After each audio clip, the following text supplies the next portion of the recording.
Hi, this is Mike Middleman, your personal career coach. So today we're in part 4 of our 5-part series. Are you really sabotaging your job search? So we're going to talk about, are you sabotaging your job search with respect to your job search strategy? So in other words, we're going to talk about, are you over-relying upon applying on job boards? Are you over-relying upon using recruiters? And are you under-relying on your network? So let's dig in. You know you want the job, you identify what the job is, but sometimes you don't always have that energy to get there. So what do? You apply online. It's great. It's a dopamine. You get that high from click, click, click, click, click. And guess what? As I'm sure you're seeing, or you may experience pretty soon, after about 100 applications, you've maybe gotten one interview. See, what happens when you apply online is that your resume gets basically analyzed by a bunch of computer systems, a bunch of bots. So if it doesn't have the right format, it gets kicked out. If it doesn't have the right keywords, it gets kicked out. So the odds of your resume going through, even if it's perfect, aren't great.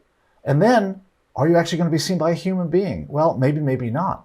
If you are seen by a human being, you're going to be seen by the most junior person at the company, because that's who they give that responsibility to.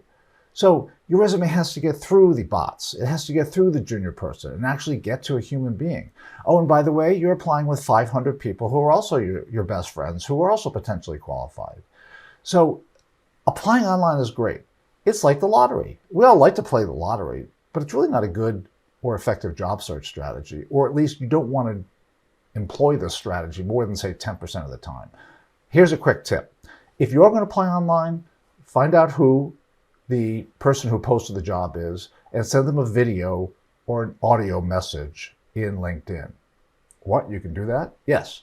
You can do a video, you can do an audio message in LinkedIn if you use your phone.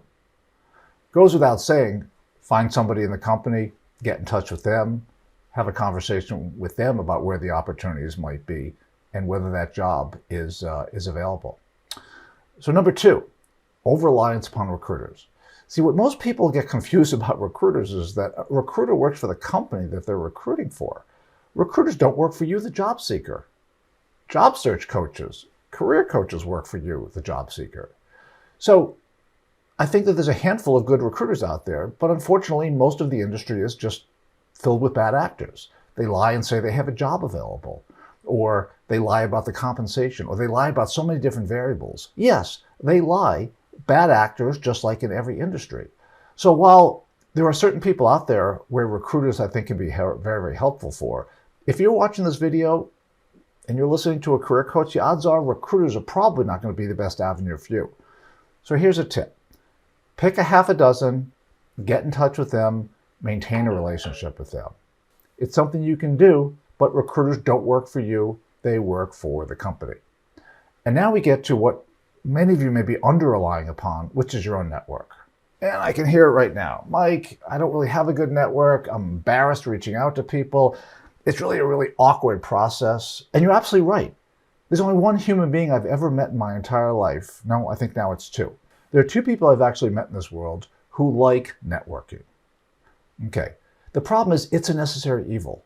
So trying to get comfortable with networking is the most important job search technique. So before you get on a networking call, do some deep breathing exercises. When you're looking at who you might want to be networking with, here's a suggestion.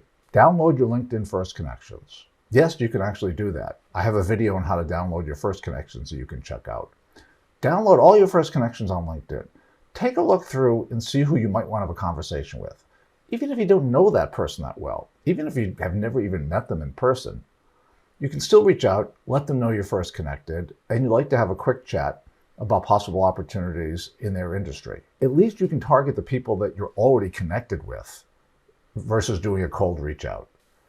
So the more you know about your LinkedIn First Connections, the more you can start reaching out to people who you think may actually be able to help you. Are you, in summary, sabotaging your job search? Are you playing the fantasy game of the job boards? Are you over-relying upon recruiters who, number one, most of them are bad actors, but the ones that are not work for somebody else, not you? And are you not really doing the networking that you know you should be doing? I think the answer is to have a good strategy. Spend 10% of your time on the job boards, spend 10-20% of your time with recruiters. Spend the rest of the time networking. Thanks. I look forward to part 5 next week.